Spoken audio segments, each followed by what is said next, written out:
So next we have a follow-on, a dual talk from Guang Lin and Ehsan Kharazmi of Brown and Purdue, predicting a COVID-19 pandemic with uncertainties using data-driven models. So Grace was talking about the importance of uncertainty quantification, so perhaps we'll hear a little bit about that. Are you ready to take the screen? Yeah, so yes, can you, okay, let me share the screen. Okay, let me share the screen. Okay. All right, everybody can see my screen. Okay, so let's get started. Hello, everyone. Today is going to be a joint presentation between me and my collaborator, Dr. Ehsan Kharazmi from the Brown University.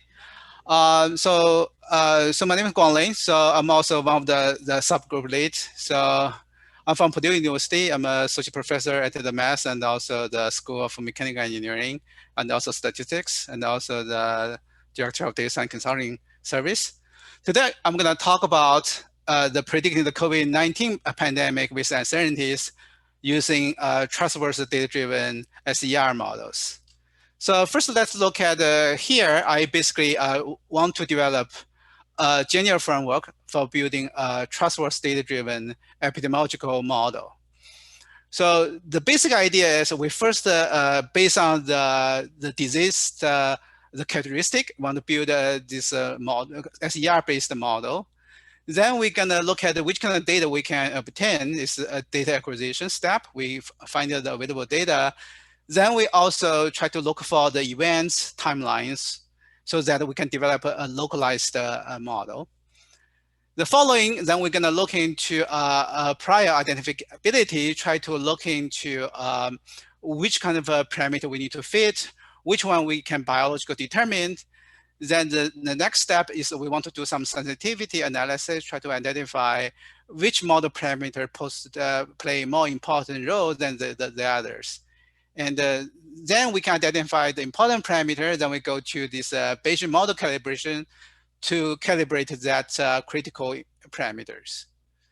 After that, I want to go one more step, is we call it a posterior identifiability. We want to look back this calibration process, the parameter we calibrate, whether they are robust enough and consistent enough, even they're subject to some noise in the data. And after that, then we want to make predictions. That's eventually is how make the model become useful, is we want to make a model prediction with a confidence interval. And one particular thing for the epidemiologic model is we want to use that to evaluate the effect of the control strategy. For this COVID-19, we want to gonna look into the vaccination deployment scenarios. So now the first step, let's look at the new COVID-19 model we developed here. So if you look here, this red star, pop star, that's the three new compartment we add in. So this is basically a traditional SER model. We add several new compartments. So this is the first one is the pre-asymptomatic. And this A represent the asymptomatic. And this Q represent the isolated quarantine stage. So this is the three new compartment we're adding, particularly for the COVID-19. And this IHD with this green pop star, that represent where we have the observation data, right? So we get from the CDC website, so we can obtain how many infected cases, hospital cases, and the death cases. We come in here, so this is the diagram for the SER model. And on the right-hand side, the red color, we showcase these three most important parameters in the SER model. So the first one is the transmission rate. The second is the P, hospitalization rate, and the Q is the death from the hospital rate. So we highlight here, this is P, okay, this hospital, this is the death, and this beta is the transmission. So this is the three most important parameter, and the following one is the governing equations. Now we're gonna move to the next step about the data acquisition on the timeline. So the goal here is we want to, in particular, this is for the New York City, we identify the timeline, we separated the whole time horizon into 6 different stages. The goal is we want to calibrate a piecewise model parameters to capture the local epidemiologic dynamics. So we are going to have a piecewise model parameters within each stage, in particular for the New York City. Then the next step we're going to look into is so-called prior identifiability. The goal is we want to, using this kind of analysis to identify which parameters should we fit. So that's the goal. So inside the model, there's total 11 parameters. And in this red block, there's like 6 parameters. So they can be biological determined.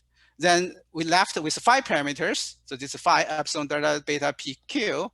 Then we're going to rely on the identifiability analysis, try to look into which one we can identify, which one we cannot. So the first tool we use is so-called facial information matrix method. We want to look into this 5-parameter correlation matrix. So if you look at here, so this is the one means the positive correlated, the negative one represents negative correlated. So if it's green, it's in the middle, that means they are not that much correlated. So this means P and Q are independent with the rest parameter, and also they are independent too. So basically, so that means P and Q, we are potentially identifiable. Then we left with the 3 parameters that is highly correlated, the epsilon, delta, and the beta. Okay, then we go to the next step. We use this SIM-based the structural identifiability. So the structural identifiability basically is just looking from the OD perspective. I want to say which parameter is globally identifiable or which one is local identifiable. So through this analysis, we find out this beta PQ are global identifiable and the epsilon and delta are local identifiable. Local identifiability means we have to find this good region so that they can identifiable. If we define the wrong region for the epsilon, so then we may not be identifying them correctly. So based on this analysis, we determined that the beta, P, and Q, that's the 3 parameter we should fit. And the epsilon and delta, we should use the number based on the CDC recommendation. So this is the so-called prior identifiability analysis. After we're doing that, we know this beta PQ gonna be the parameter we want to fit. Then the next step, we want to using the sensitivity analysis to identify which parameter is sensitive with respect to the output. Here we have look into 3 kinds of output. The first one is the accumulated infected cases. We highlight here as IC. And to the sensitivity, we find out that the beta plays the most important role. The PQ does not have contributions. Then we look into the output with respect to the accumulated hospital cases. Then you find out the beta and the P play the important role, and the beta seems more important than the P. And if we look into the deaths, then we want to find out the beta, P, and Q, these 3 parameters both play an important role here. So this is the sensitivity. The message, the take-home message you want to learn from here is the beta parameter is the most important parameter. So that's why when we do uncertainty quantification, we have to consider the uncertainty introduced by the beta. Now we want to using the data from the New York City, try to do the Bayesian model calibration. So here we understand the most important parameter is the beta transmission rate, right? So that's why we developed this, we model this beta as a piecewise constant model parameters so that we can capture the local epidemiological dynamics. So later, my colleague Ehsan, he gonna using the physical informant neural network to model this transmission rate as a function in time. But here, we just model it as piecewise model parameters. So you can see within each piece, they're constant, but they changing within each stage. So this is the way we do the model calibration based on the events, the 6 different stages. And here we present this fitting. So the blue dot is the real measurement data we obtained, and the orange curve is the prediction. On the top left is the new number of the individuals, and the middle is the new hospitalized cases, and on the right is the new death cases. So you can see. So our model can predict and fit the measurement data pretty well. On the lower is basically we model this P and Q, and also as a time-dependent piecewise constant parameters will be different value within each stage. This RC is we call the reproduction number under control. So this is basically under this control strategy. You can see how this reproduction number varies in time. Our take-home message is we want this reproduction number to be below 1. That means this disease is under control. If it's beyond 1, the number of cases is going to be increased. Okay, so that's as you can see, the cases increase right for the reproduction number after the October. It goes up again. So now let's look at after calibration. Then the next step we're going to look into so-called posterior identifiability. So in this step is we want to look at whether this process we invented here is whether they are consistent and the robustness in the model calibration. The goal is we want to build a trustworthy data-driven epidemiological model. So that's why we introduced the so-called practical identifiability tool we want to look into. So the basic idea is we introduce some noise to the output measurement data we obtained. We add into some noise with some distributions. Then we sample this noise. Then this observation data will include the noise. Then we calibrate the model parameter beta p and q. Then we look into the calibrated beta p and q. What's the error going to be introduced after we introducing the noise? We would like to the error of the beta p and q within some threshold. So in this case, it's below than 1. Okay. So if you look at this different kind of study, we assume we have different kind of data set available. In the first one, we assume we have the infected case, hospital case, and the death case. We have 3 kind of data sets. If we are given 3 data sets, you can see we can calibrate this beta and p and q very accurately, even we introduce some additional noise. However, if you look at if we don't include for example, don't include the infected cases, you can say this will be a very bad result. It will not be identifiable. So that's basically to support us. If we have this 3 data set, we should trust our calibrated results. So now we're gonna move to the model prediction with the confidence interval. Is basically want to predict under the uncertainty environment. So here we know this beta, the transmission rate is the most important parameter. So that's why this is because this beta affected by many things. For example, we know the COVID-19 has different threats, right? So there's a new kind of COVID, right? Variations, all that going to contribute to the changes of the beta. So that's why we want to model beta as under the uncertainty. So here we basically assume beta subject to 25% variations. Want to know the confidence interval in our prediction. So that's why you can see here, if we predict 2.5 months on the top left, so you can say this error bar, right, cannot cover the whole spectrum of the blue dots. The reason is because we kind of prediction in a too long period of time. Also, we cannot foresee what happened during the Thanksgiving time, right? So that's why, so you can see our prediction is under predict compared to the real cases. On the top right, we basically predict in the middle of November. You can see we only predict 1.5 months. You can see our prediction are pretty accurate, can capture our confidence will cover the measurement data.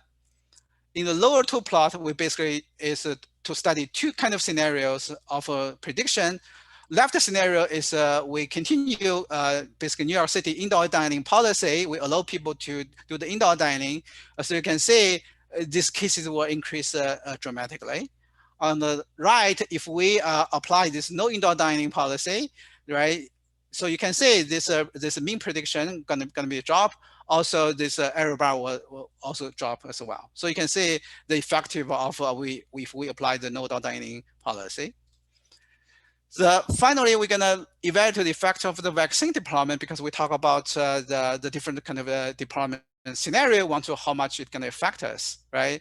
So to be able to model this vaccine deployment, we have to introduce modifier of the model. So we basically, after the vaccine, we have a kind of, we make a one arrow from the S directly connect to the R.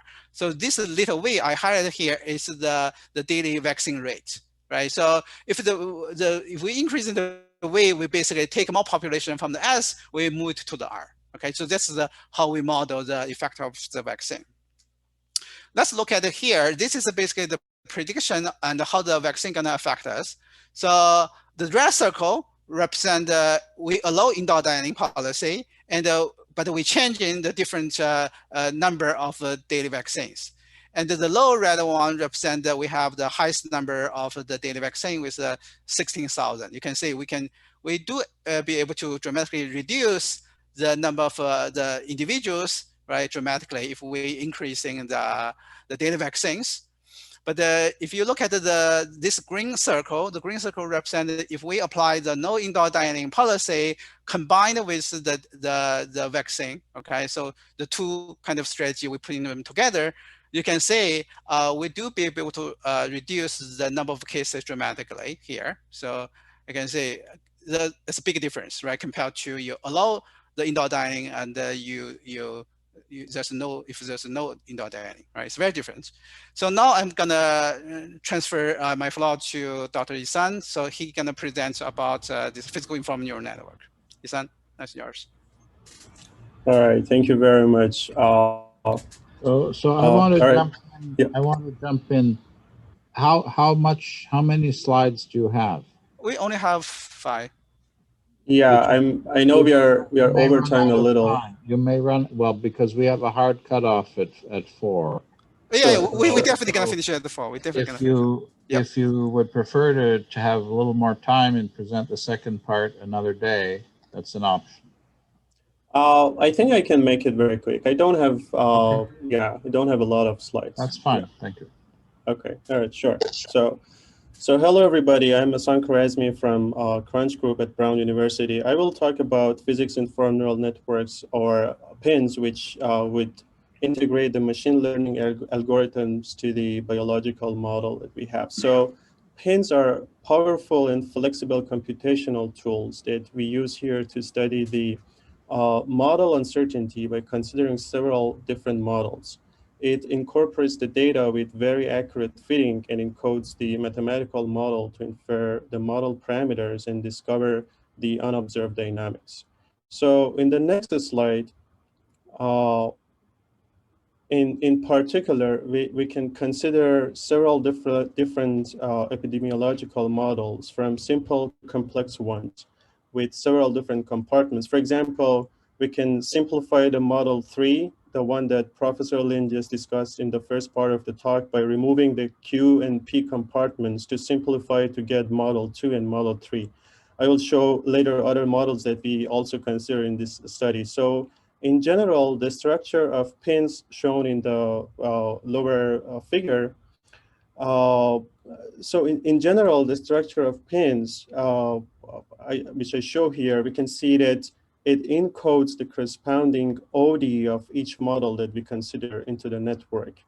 As we can see, the orange shaded area, the ODs are already here in the network. More importantly, it allows us to consider the 3 important parameters, beta, P, and Q, to be expressed by separate neural networks as time-dependent parameters. Therefore, we can discover the dynamics of these time-dependent parameters as well as the unobserved compartments of the epidemiological model that we have. So let's go back to the New York data in the next slide. So we see in the left column that PINN can very accurately fit all the available data that we have. In the middle column, I show the inference of transmission rate and the hospitalization rate, the important parameters that I just said, and the discovery of the unobserved compartment for daily cases for the 3 different models, 1, 2, and model 3.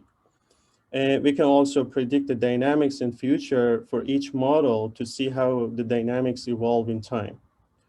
So in the next slide, we also consider fractional model that introduce memory in the dynamics. So a fractional derivative is actually a convolution type integral differential operator with a power law kernel. the order of the fractional derivative, here we denote it as kappa, is the notion of memory where a small value of kappa can be thought of as a delay in the response, for example. So here we consider a simple fractional SIR model where each compartment can have a different fractional order. And we see that the value of kappa is different for the different compartments of S, I, and R. So in the next slide, we compare this fractional model with the integer order one. We clearly see that a small fractional order for the compartments S and R cause a delay in their dynamics, while for the I compartment, an almost integer order kappa, the dynamic is close to the integer order model. And finally, in the next slide, we consider a more general case where we let the memory effect evolve in time by letting the fractional order kappa to be a time-dependent function. So here we have 4 separate neural networks for beta, P, Q, and kappa. So these are time-dependent parameters that can be inferred by all of the data that we have.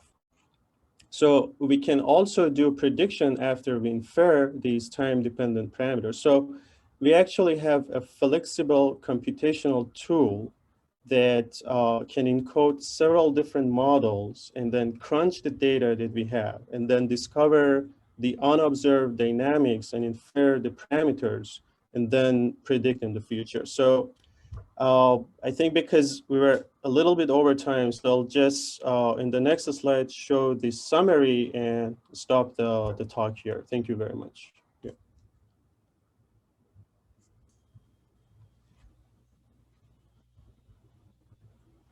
Thank you very much. I mean, I think, again, these are sort of teaser talks, and I hope you can come back and present in more detail another time. Of course, I'd be more than happy. Yep. We have time basically for one very short question. When you execute your models, I saw the multiple components, how to understand all of those things. But when you execute all of the models you have several variations of those, use same parameters, different parameters. How does it work exactly? You mean you look? So you mean look at the? Go back to the slide, the one that you have different structures. You mean the model? You mean the computer model, right? When you have SIR and then with the P, without the P, you have different structures of the same model. You have a slide with those 3. So you execute all of those, if I understood correctly. This is your slides, right? Yes, this is related to if you go to the second you just passed it.